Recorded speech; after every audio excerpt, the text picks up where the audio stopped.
So ayan mga kalingap, good morning. Isang mapagpalang umaga po sa ating lahat. At welcome back sa ating channel sa Alex Librada Vlogs.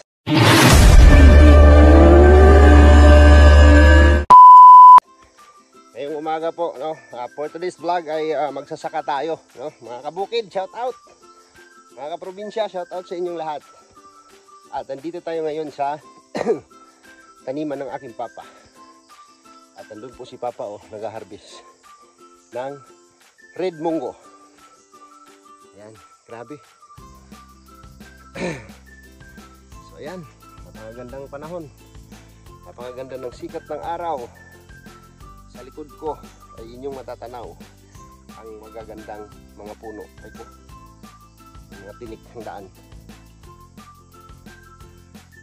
Papa nag-harvest.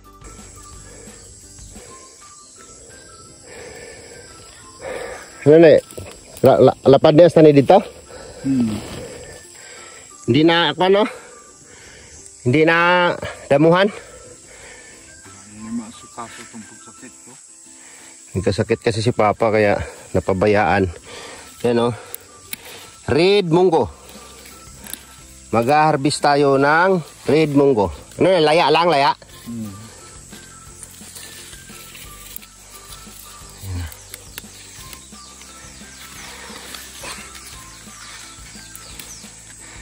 Pilang kilo sinipang? 60. 60 ang kilo? Ay, mahal pala. Baligyan ako una itong 37 kilos. 2,000. Naka-harvest ka na dito? Hindi ako. Ah, yun doon sa baba. Ang damo gapon, no? Piyur na din. Daghan man gapon, no? Ayan, madamo na siya. Mga kaprobinsya, no? Mga kabukid. Ayan, madamo na siya. Pero may produkto pa rin siya. Ayan, oh, tingnan nyo po. Ayan. Ibibilad mo lang to. Maghapon, kusa lang to bibiak, no? Kusa lang ito bibitak. At liligpitin mo na siya. Yun na.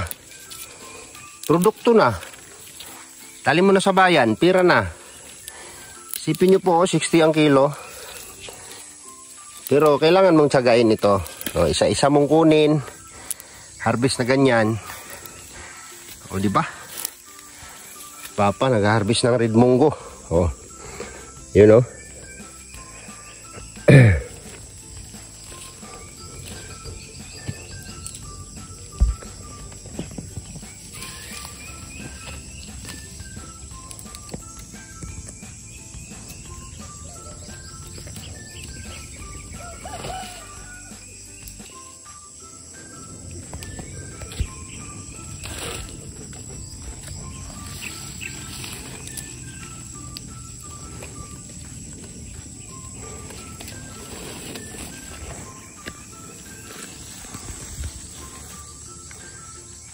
Yan, libangan.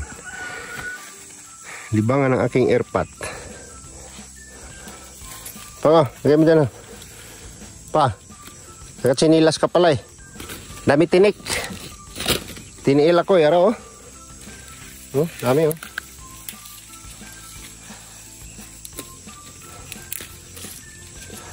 Oh. Ano, daghag tulok. Alam niyo ba tong pag hindi ka nasanay dito, mga kalingap, aray ko, yan o. Ito, pag naapakan mo yan, matinik yan. Ito, ang tulis ng tinik nito, makahiya na pula.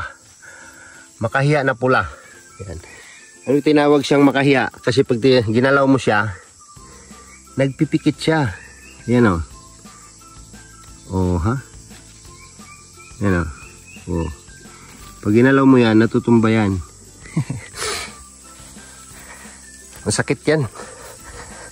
Ano, parang na maunan na yung aking paa. Sakit. Meron nga. Ay ko.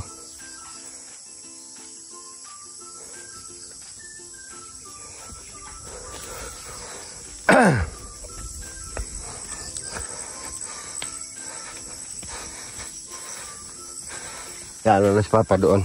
Maaga pa po mga kalingap. No, maaga pa.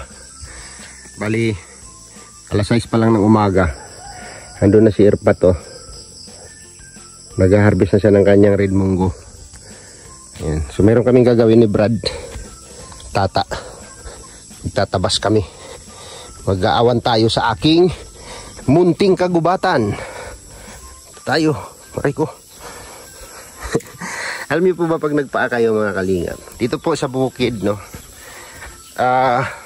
Tulad yan, mga bato-bato yan. Yan o, pag nakaapak ka dyan, parang minamassage yung kalampakan mo. Yan, maghintay ka, malapit ka na sintensyahan.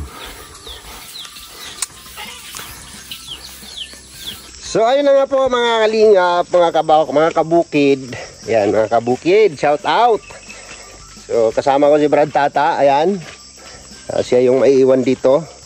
At kasama ko rin si Brad Laling doon sa nagkakapi pa. Sila yung maiiwan dito sa bundok ng Tralala, no? So habang nandito tayo, gusto kong makita ninyo ang aking area na malinis at masilayan ninyo yung nagagandahang puno ko dyan ng kahoy, no? Yan, grabe sukal, grabe sukal si Brad Tata. So dito sa probinsya guys, kailangan maaga pa lang gumising ka na. Kasi mag-aagawan kayo ng init na yan. Ng init na yan, no? Pagdating ng alas 10, masakit na po ang init, no? Alas 11, sakit na yan sa balat. So magpapahinga ka na nun. Kailangan alas 5 pa lang dito ka na sa trabaho para pag sikat ng araw, marami ka nang nagawa. Ganun po ang buhay ng bukid. So dito kami mag-start ng aming paglilinis. Paakyat dyan. Kasi tawag nito, maglilinis kami ng mga damo dito sa aking munting kagubatan.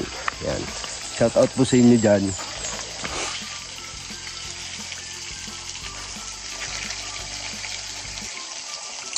Hasa na si Brad Tata, hasa ng panabas.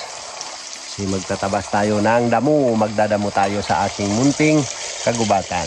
Tapos yun sa likod ko guys. Yan, nakikita niyo yung mga puno na yan. Okay, ang dami yan, ha? Mahogany. Sari-saring kahoy po ang mayroon dito. Yan po siya, tingnan niyo po sa likod ko. Yan. Yan. Puno ng kahoy lahat yan. So ngayon lilinisin namin yan dyan sa area na yan. Kasi gusto siyang makitang malinis siya, no? Para masilayan natin at lulusot yung mga may pakinabang na kahoy. Alright. So ayan, meron na kasi akong nalinis dito. Tuwing umaga, bababa ako dito. Ayan na yung nalinis ko, tuyo na yung dahon. Yan. Diba? Siya. Ito mo yung pakinabang. Kasi diretso yan doon, clearing. Abot na gali si Brad Laling raw. Ha? Bili niya may mga estiwiti, astiwitis. Durian pa na Brad, no? Yan. Ara, Ara, durian na, Bayog na. Bayog na. Bayog. Yung malaki doon.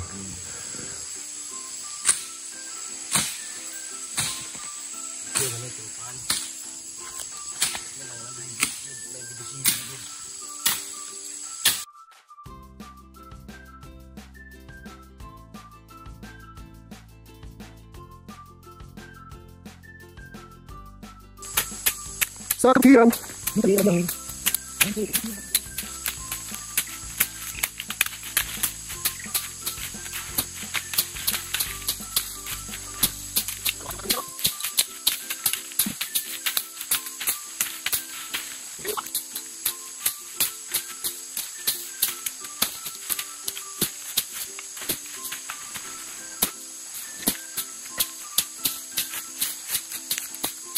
Ang problema guys, kaliwiti ako.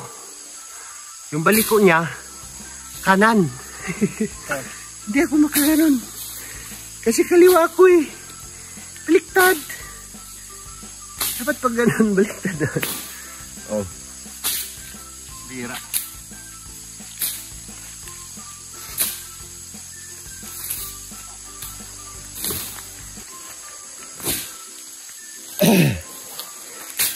Nakikita niyo po yung puno na yan, guys. Ayan. Yung puno na yan. Durian po yan, durian. Ilinisin natin. No? Yung punuan na yan. Woo! Ah!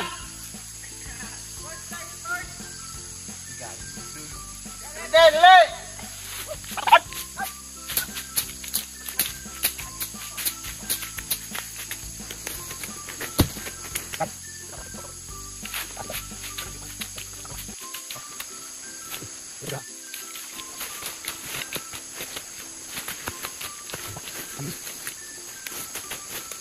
Alright.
Ito po ay durian. Puno po ito ng durian.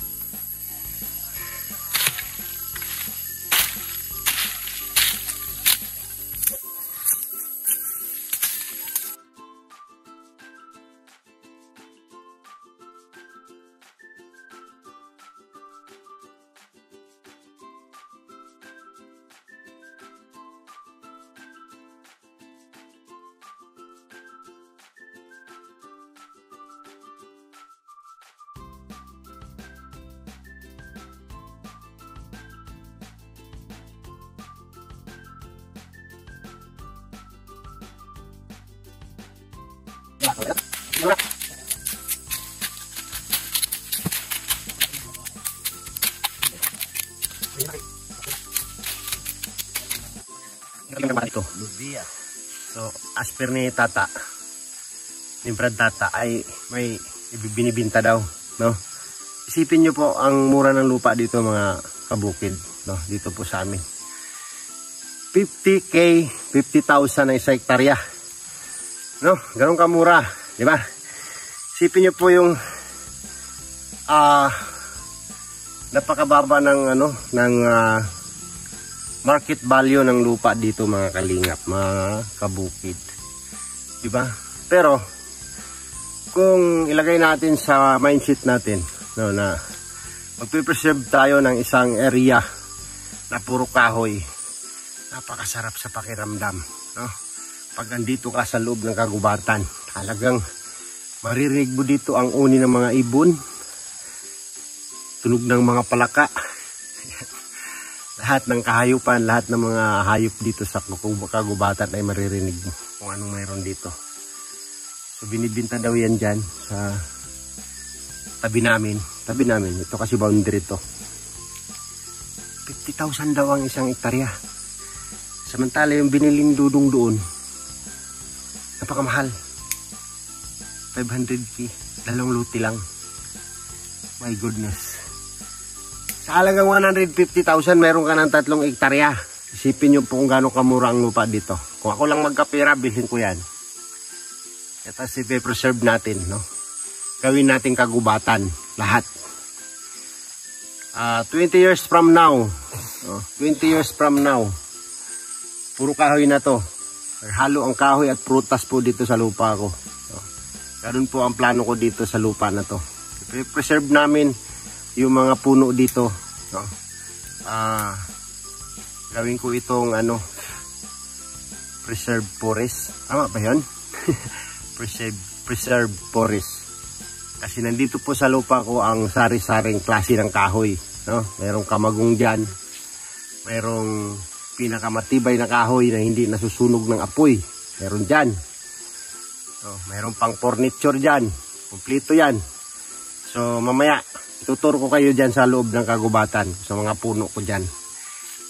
Papakita ko sa inyo kung gaano karami, no? Gaano karami o gaano nakalalaki yung loob na yan, no? So puntahan natin yan mamaya, abangan nyo po. So ayan po mga kabukid, ay nakalinis na tayo ng kapiraso. Ayan, napakagandang tingnan pag malinis na siya. Grabe, ganyan yan, diretso sa taas yan, no? Ganyan ang paglinis. Lulukutin mo yung damo pababa. Pwede mo nang taniman yan, no? Kita mo. Ito po, protektahan namin ito kasi mukhang bibitaw na siya. Oh, lapit na ito. Ngayon po ay pupunta tayo dyan sa loob ng kagubatan, loob ng gubat, para makita nyo po yung mga puno ko dyan. So i-clearing din namin yan, no? Pa-clearingan ko rin yan, ililinisin ko lahat ng ilalim na yan. Ngayon pupunta tayo dyan para masilayan ninyo yung mga puno ko dyan na parang kandila na siya, no? Na nagtatayuan at umalagpas na, no? Ayan, no? Umalagpas na siya. Yung mga puno nating mga durabling kahoy, no? Ito. Yan, lalaki yan.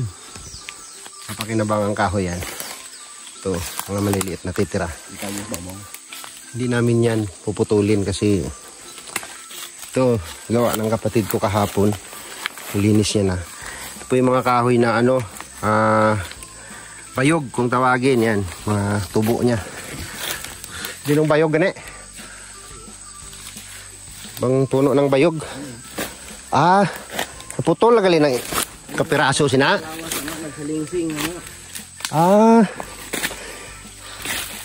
Sabi yung mga tinitirang puno dyan.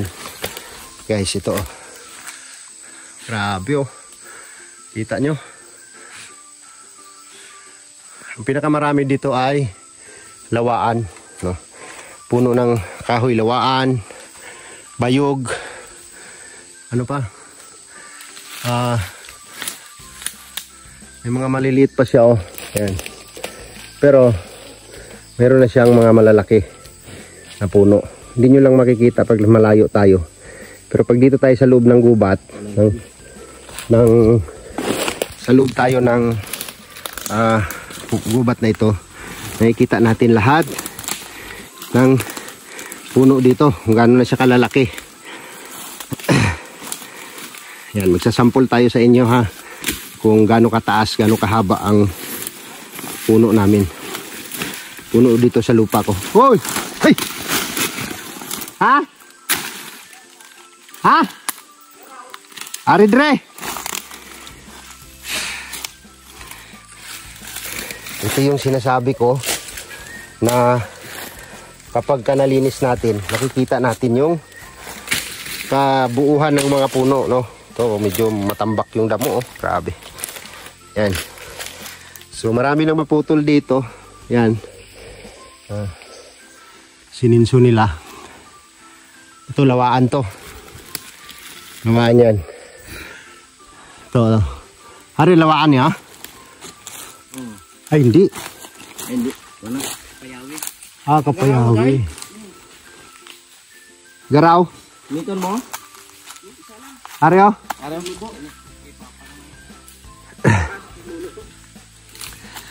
Ito, bayog. Mga maliliit pa siya.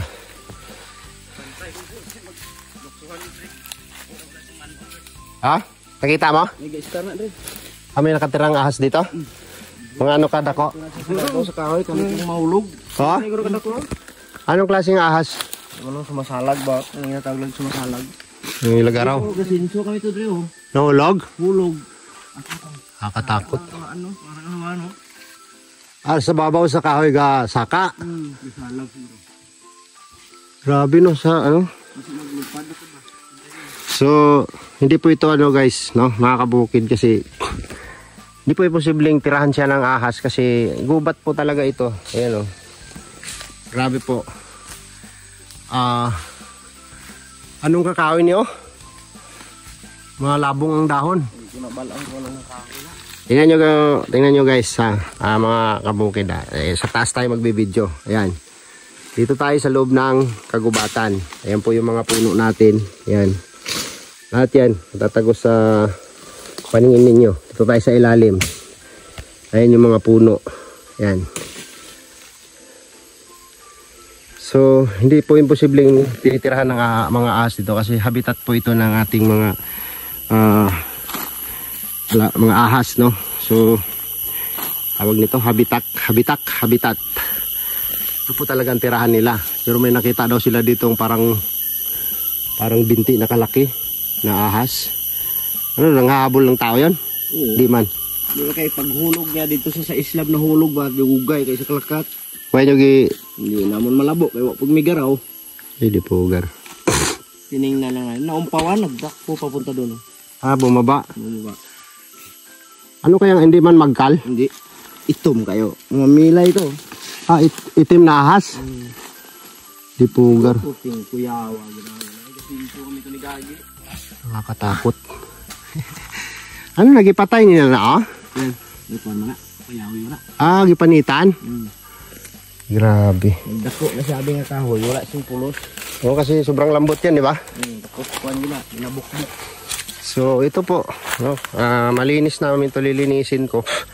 Tapos yung mga maliliit na yan, siyempre lulusot pa yan. Yung mga maliliit na lawaan. Ayan o, kita mo. Kuha tayo ng sample dito sa bandang, ano dito. Balik tayo dito. So, pinapatay namin yung mga walang silbing kahoy katulad nyan. Yan. Binalatan. Kasi ano po yan, napakalambot na kahoy. Kaso lang pakinabang. Siguro ang pakinabang niya is to preserve the forest, no? Dagdag sa lilim.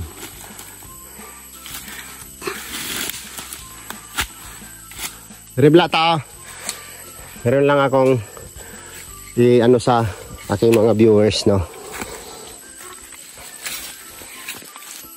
Yan.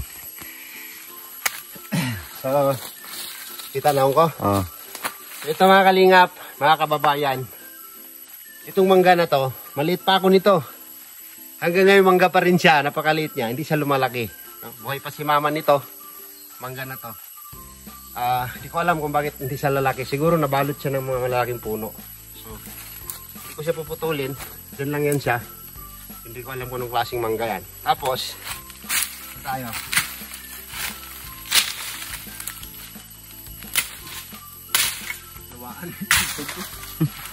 Ito.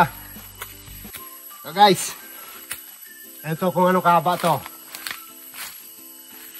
Ayan. Ito pala yung lawaan, no? Oo, yan. Ito. Okay, ito.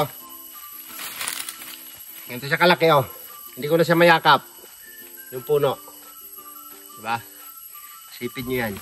Gano'n po kaganda, no? Ang mga kahoy natin dito. So, ganyan na siya kalalaki.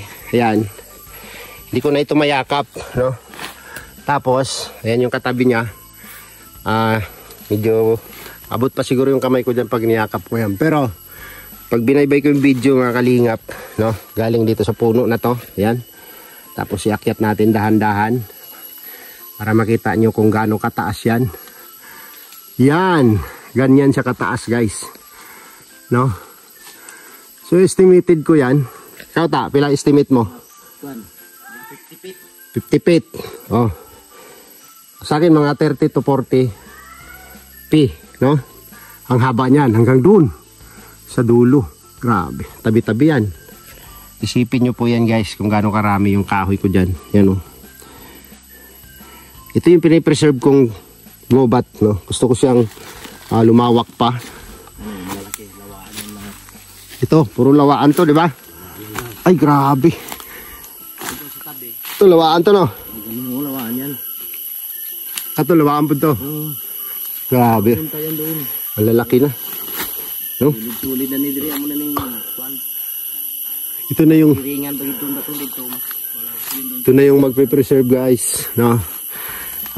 Magiging ano na ako. Magiging virgin forest na ito, no? Yung kahoy na hindi masunog sa apoy. Saan? Dagkatan. Ito. Hindaan natin yan. Yung maliit? Yung malaki. Ay, grabe. Saan ko na yung dalawa niyan? Saan mo ginamit? Gihaligin ako. Grabe. Laki, oh. Tubig ko na tulo ka doon sa nagdagpo na Yo. Ito, sinabi na rin ni Papa to. Itong kahoy na to. After Brad. Yan. Sinabi na rin ni Papa to. Itong kahoy na to ay kapag ginawa mong puste sa bahay mo at nasunog yung bahay mo, tatayo itong mag-isa na hindi nasusunog. Kung hindi po ito, tinatalaban ng apoy. Itong kahoy na to. Kaya, palalakihin natin. Ang taas nila niya, mga nasa 30 feet din siya. 30 feet. Tapos ito, mapakinabangan din to. Tawag dito ay tipulo. Pag tinaga mo yan, tadagta yan. No? Yan, tadagta yan. Pag tinaga mo yung puno niyan. Nagawa namin pangdikit sa alimukon yan. Yan, dumadagta siya. Ang tawag yan, tipulo. So, lahat dito lawaan, no? Solido. Hanggang taas. Ayan, mga puno na yan dyan. Grabe. So, Anong tano ko bro niya yung batan ko nga yung makatukuran ng balay ito nito subo. ay, oo, pwede. Bakan nga na. Pero matiba yan. So, pwede nating putulin yan. So, patayo tayong bahay sa baba. Anong puno ko eh. Bakan lang. Pero, sikapin mo talaga, brother, na wala ang magpuputol ng lawaan dito. Ay, oo. Di pwede yan. Magkakasuhan tayo niyan. Papabarangay ko yung magpuputol dito. So, ayan po yan. Lampinig po yan. Nakadikit dyan. Sobrang haba niyan. Kapag nahawakan mo yan, putaktihin ka yan, lalagnatin ka. Dua ka puno na yan. So, dito tayo. Kasi meron tayong mga inaalagaan mga kahoy dito.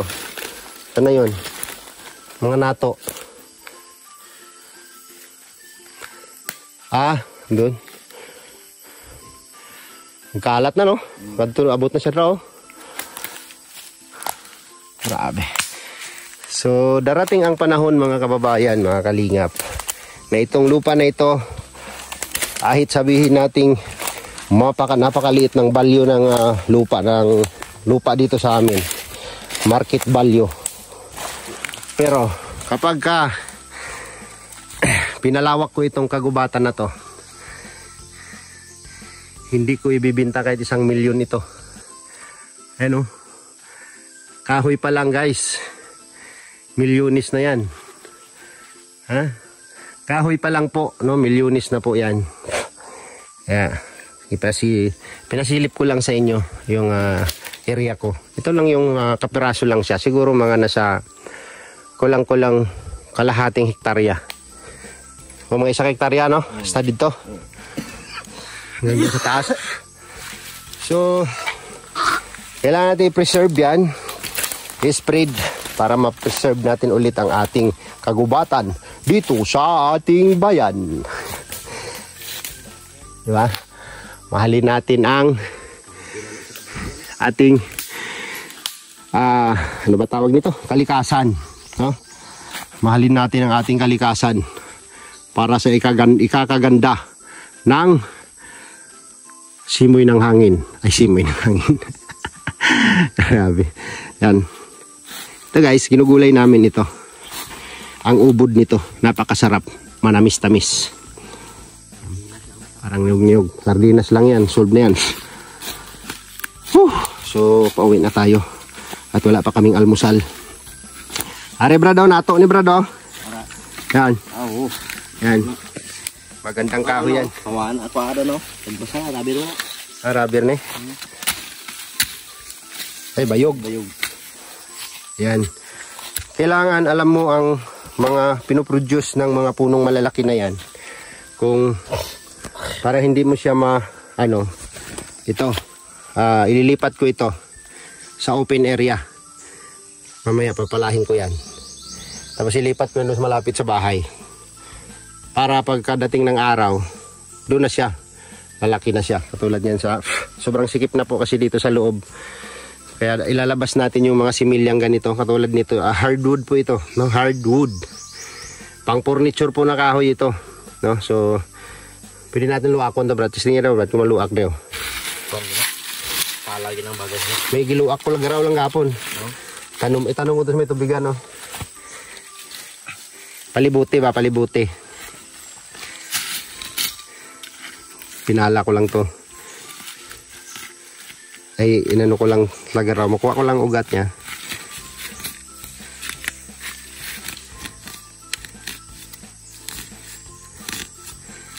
Nato. Ang tawag po dyan dito kahoy ay nato. Kulay pula po yan na kahoy, guys. Red. Pala niya. Pala. Okay. Papalahin natin. Kunin ko yung pala. Mamaya. Lilipat ko yan doon. So ayan, hanggang dito na lang muna yung vlog natin, no, sa pasilip ko sa inyo dito sa aking kagubatan. So maraming salamat po sa mga sumunod dito, sa mga nanonood at sumusuporta po sa ating mga upload video. Maraming salamat po sa inyong lahat, no? At sinundan nyo ako dito sa aking lupang Sinilangan. Thank you po and God bless po sa inyo lahat mga kalingap, at see you next vlog dito sa bundok ng Tralala. Bye bye po and God bless, at ingat po tayong lahat.